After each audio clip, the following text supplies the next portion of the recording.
أعوذ بالله من الشيطان الرجيم. بسم الله الرحمن الرحيم.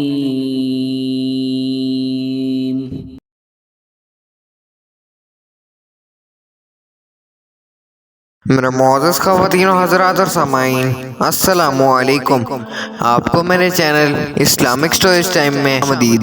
ہم سبھی لوگ جانتے ہیں کہ جادو کروانے والے اور اس کو کرنے والے اگر مسلمان ہیں تو دائرہ اسلام سے خارج ہو کر کافر بن جاتے ہیں، کیونکہ یہ سیدھا سیدھا شرک ہے۔ اور شرک اس لیے کہ جادو کے اندر اللہ کو چھوڑ کر شیطانی جنات سے مدد مانگی جاتی ہے، اور بظاہر انسان کو وہی کچھ نظر آتا ہے جو جادوگر ان سے جنات کی مدد سے کسی شخص کے دماغ پر قابو کر کے اسے دکھانا چاہتے ہیں، لیکن اصل میں یہ نظر کا دھوکہ ہوتا ہے۔ مثال کے طور پر اس کی مثال ہمیں قرآن پاک میں ملتی ہے۔ جب فرعون مصر کے دربار میں جادوگروں نے اپنی رسیاں ڈالیں تو وہاں موجود دربار میں سب لوگوں کو جادو کی مدد سے سانپ نظر آنے لگے، لیکن اصل میں وہ رسیاں ہی تھیں۔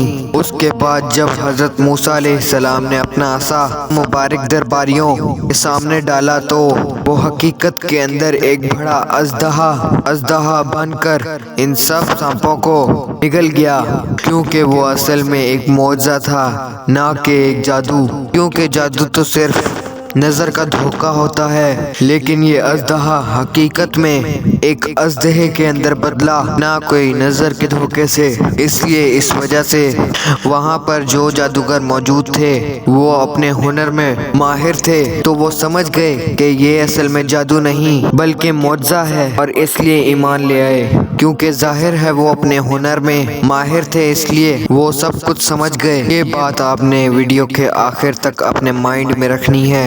ایشین ٹی وی پر کچھ ہفتوں پہلے ایک انٹرویو ایک ایسی عورت سے لیا گیا جو مسلسل کئی سالوں سے کالے جادو کی پریکٹس کر رہی تھی۔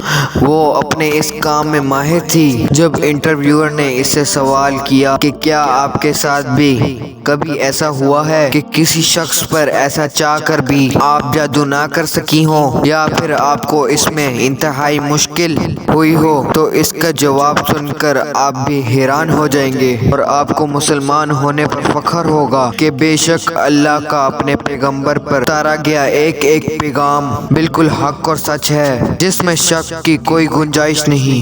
کیونکہ اس کا کہنا تھا کہ جی ہاں، اس دنیا میں صرف مسلمان ہیں جن پر میں چاہ کر بھی جادو نہیں کر پاتی، کیونکہ یہ ایسے لوگ ہیں کہ ان کی سوچ، ان کا جسم، ان کی روح سب پاک ہیں، 5 وقت کی نماز پڑھ کے اپنے رب کے ساتھ ہمیشہ رابطے میں رہتے ہیں۔ اس لیے میں جب بھی ان پر جادو کرنے کی کوشش کرتی ہوں کہ شیاطین کے ذریعے ان کے دماغوں پر قبضہ کر سکوں، تو کوئی انجانی سی طاقت ہر وقت ان کے پاس موجود مجھے ایسا کرنے سے روکتی ہے، اور میرے لیے اس کام کو انتہائی مشکل بنا دیتی ہے کہ ایک پاک جسم کے اندر میرے بھیجے ہوئے خبیث جنات اور شیاطین اس جسم پر حملہ کر سکیں۔ اور اس رشین جادوگری کا مزید کہنا تھا کہ مسلمان لگاتار اپنے خدا کے ساتھ رابطے میں رہتے ہیں، اور مجھے وقت ہی نہیں مل پاتا کہ انہیں کسی گناہ کے اندر الجھا سکوں۔ یہ لوگ ان لوگوں سے بالکل مختلف ہیں جو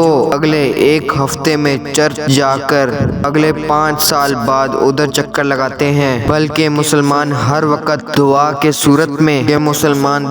صورت میں ایک انرجی اپنے رب کے پاس پہنچاتے رہتے ہیں، اور بدلے میں نہ صرف ان کا خدا ان کی دعائیں سنتا ہے بلکہ ان کی حفاظت بھی کرتا ہے اور ان کی دعاؤں کا جواب بھی دیتا ہے۔ اس لیے ان کے دماغوں پر قبضہ کرنا انتہائی مشکل ہے۔ انٹرویور نے اگلا سوال یہ کیا کہ تمہیں لگتا ہے کہ ان کا خدا اچھا اور مہربان ہے؟ تو اس رشین جادوگری نے کہا میرے لیے تو نہیں لیکن ان کے لیے ہاں بالکل ہے، کیونکہ میں جب بھی ان لوگوں پر اثر انداز ہونے کی کوشش کرتی ہوں تو کوئی چیز مجھے باہر لا کر پھینک دیتی ہے۔ میں کسی بھی شخص کو امیجن یا تصور کر کے شیاطین کے ذریعے ان کے دماغوں پر قبضہ کرنا چاہتی ہوں، لیکن جب بھی میں کسی مسلم کی باری آتی ہے اس کا تصور آٹومیٹکلی میرے دماغ سے مٹا دیا جاتا ہے، میں نہیں جانتی کہ کیسے، اور یہ بات ثابت کرتی ہے کہ وہ شخص کسی کی حفاظت میں ہے۔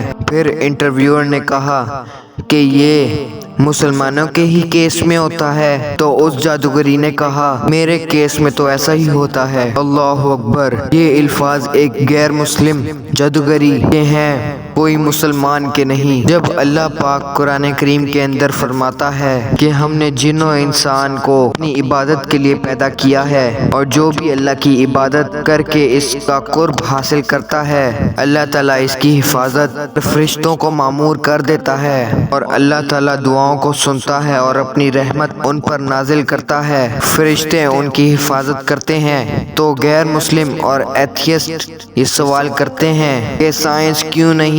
کیونکہ ان چیزوں پر وجود ثابت نہیں کر سکتی تو وہ اسے نہیں مانتے۔ یہ وہ کم عقل لوگ ہیں کہ ان کا فزیکل جسم موجود ہے، اس کے ساتھ ساتھ ایک سافٹ ویئر بھی موجود ہے جو جسم کو چلا رہا ہے، یعنی کہ روح۔ یہ مانتے ہیں کہ ان کا دماغ تو موجود ہے لیکن اس کے ساتھ ساتھ دماغ کے اندر سوچ بھی موجود ہے جس کو ہم دیکھ نہیں سکتے۔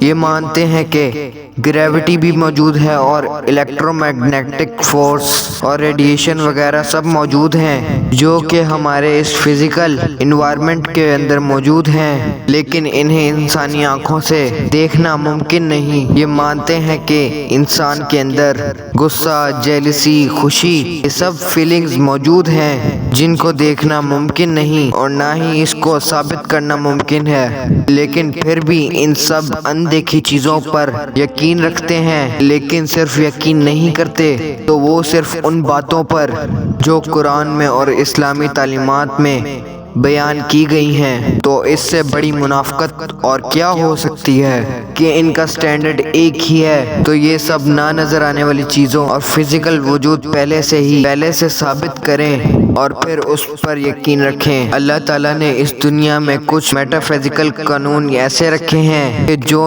نہ انسانی آنکھ دیکھ سکتی ہے اور نہ ہی انسانی دماغ سمجھ سکتا ہے۔ اپنے فیلڈ میں ماہر شخص ہی اپنا پروفیشن کے بارے میں حقیقت بیان کر سکتا ہے۔ تو اس رشین جادوگرنی کا انٹرویو ثابت کرنے کے لیے کافی نہیں کہ نماز دن میں 5 مرتبہ فرض کیوں کی گئی؟ کیا اس لیے نہیں کہ انسان اپنے خالق کے مزید قریب ہو سکے؟ یہ نماز جو مسلمانوں کو بے حیائی اور برائی سے روکے اور شیطانوں سے جو کہ گناہوں کے لیے انسانوں کے دلوں میں وسوسے ڈالتے ہیں ان سے بچا کر رکھے۔ اب سوال یہ بھی ہے کہ اگر اللہ چاہتا تو نماز کے لیے بھی اپنے ماننے والے بندوں کو ان شیطانوں سے بچا سکتا تھا، تو نماز کیوں فرض کی گئی؟ تو اس کا جواب ہمیں قرآن کریم فرقان حمید میں سورۃ ہجر کی آیت نمبر 39 میں ملتا ہے کہ شیطان نے اللہ تعالیٰ کو چیلنج کیا اور اس نے کہا پروردگار جیسا تو نے مجھے رستے سے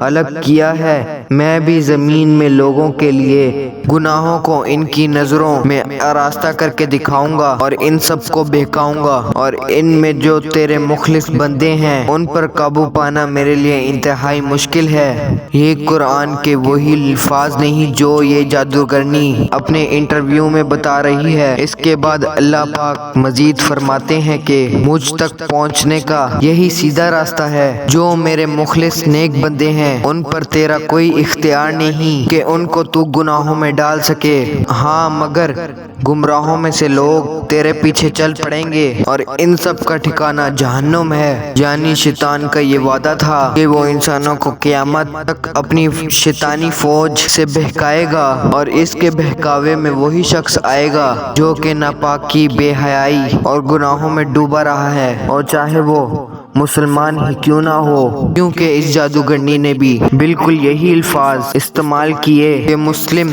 نام کے نہیں بلکہ دین پر عمل کرنے والے مسلمان میرے حملے سے بچے رہتے ہیں۔ قرآن کریم میں ایک بار نہیں بلکہ سورۃ اعراف کی آیت نمبر 14 میں اس طرح سے بیان ہوتے ہیں کہ شیطان نے اللہ سے کہا کہ مجھے اس دن تک مہلت عطا فرما جس دن لوگ قبروں سے اٹھائے جائیں گے، یعنی قیامت تک۔ اللہ تعالیٰ نے فرمایا جا تجھے مہلت دی۔ پھر شیطان نے کہا تو نے مجھے معلوم کیا ہے، میں ان لوگوں کو بھی گمراہ کرنے کے لیے بیٹھوں گا جو تیرے اس سیدھے راستے پر ہیں، میں ان کے دائیں بائیں آگے پیچھے سے حملے کروں گا، اور تو ان میں سے زیادہ تر کو شکر گزار نہیں پائے گا کہ زیادہ تر لوگ گمراہ ہو جائیں گے۔ اس سے آسان الفاظ اور کھول کھول کر اللہ تعالیٰ انسانوں کو وارننگ دے کر اور کیسے بھلا سمجھائے، اور اگر اب بھی ہم نہ سمجھے تو غلطی کس کی ہے۔ اور یہ تھی آج کی ویڈیو، جلد ہی اگلی ویڈیو کے ساتھ حاضر ہوں گا۔ اگر آپ نے میرے چینل کو سبسکرائب نہیں کیا تو پلیز میرے چینل کو سبسکرائب کریں، ویڈیو کو لائک شیئر کریں اور بیل کے آئیکن کو ضرور پریس کریں۔ اپنے بڑوں کی عزت کریں اور ان کا خیال رکھیں۔ اللہ آپ کو خوش رکھے، آمین۔ اب مجھے اجازت دیں، اللہ حافظ۔